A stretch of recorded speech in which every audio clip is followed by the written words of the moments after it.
Newcastle have defeated Arsenal once again in the Premier League, further damaging their title hopes. And I say this all the time, right? Whenever Arsenal are serious about winning the league, bro, you have to be beating Newcastle. Yes, like Newcastle is a tough team, especially at home, bro. Especially at St. James's Park. Like Newcastle is no easy task traveling there, right, and getting all 3 points or even getting a point because they turn over teams, bro. Like they beat Tottenham multiple times. I remember when they slapped them up like what 6-1 or 6-2. Beat them last season as well, where Mickey Van der Ven got spun inside out. They beat Manchester United, my team that I support. I'm always scared when United play Newcastle at St. James's Park because I know what we're coming up against. The players and the fans are all like in synergy all together. Mad atmosphere. Newcastle also beat freaking PSG last season in the Champions League, so it's always a tough fixture, right, guys? But let me start off with the first half. The first 10 minutes of the first half, I think that Arsenal started off very strong. Bad intentions, of course. That's what Coach Cam says. Like Arsenal always start off right with bad intentions,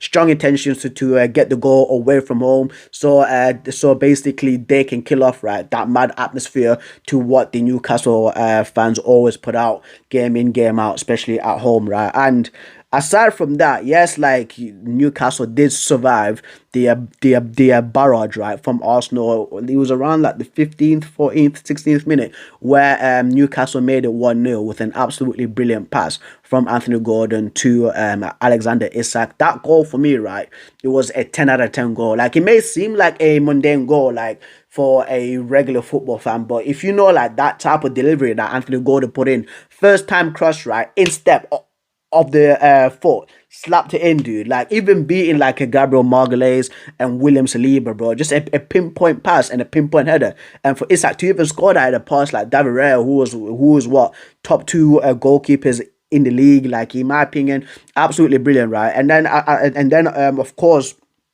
when Newcastle went 1-0 up, those players again, confidence start rising up, like the pressing that they had, the team shape from the entirety of the game. By the way, guys, like it was unbelievable. Like they knew when to press, they knew when to sit back, right, and park all 11 players, right, be behind the ball. You had Joe Willock, Longstaff, Bruno Guimaraes, Joe Linton, absolutely balling out for me. They killed off Arsenal, especially in the second half, in that midfield. Newcastle were winning that midfield battle hands down. Like in my opinion, Declan Rice was struggling, and yes, Arsenal was struggling, especially players like Kai Havertz as well, because Kai Havertz for me, like he was anonymous during that game. For me, the only time, right, that I seen Kai Havertz pop up was when he ran into Nick Pope, and Nick Pope just bounced him off, dude. Absolutely bounced him off. Martinelli quiet too, Saka quiet too, right? Then the reason why those two wingers were quiet was because of Tino Livramento and Lewis Hall. Unbelievable, dude. I say this all the time. I did a video on Tino Livramento 3 years ago when he was at Southampton, when he recently joined Southampton, right, from Chelsea. I was saying that this kid, people need to keep an eye out on, because he can be like the starting right back for England in the near future, when like your Trent, your Reece Jameses, or your Kyle Walkers are older, or when even Trent like even moves up to midfield, because that's what I'm thinking. That's what I'm thinking is gonna happen to Trent, right? Like Tino Livramento is that guy for right back for Newcastle. I tell you what, even like Newcastle fans, you might hate me saying this, but he's the guy, right, that I would want replacing Diogo Dalot at Manchester United. That's how good I think Livramento is, bro. Same thing with like Lewis Hall. Lewis Hall keeping Bukayo Saka quiet. One of the best right wingers in the world, dude. And Saka didn't even get a sniff today.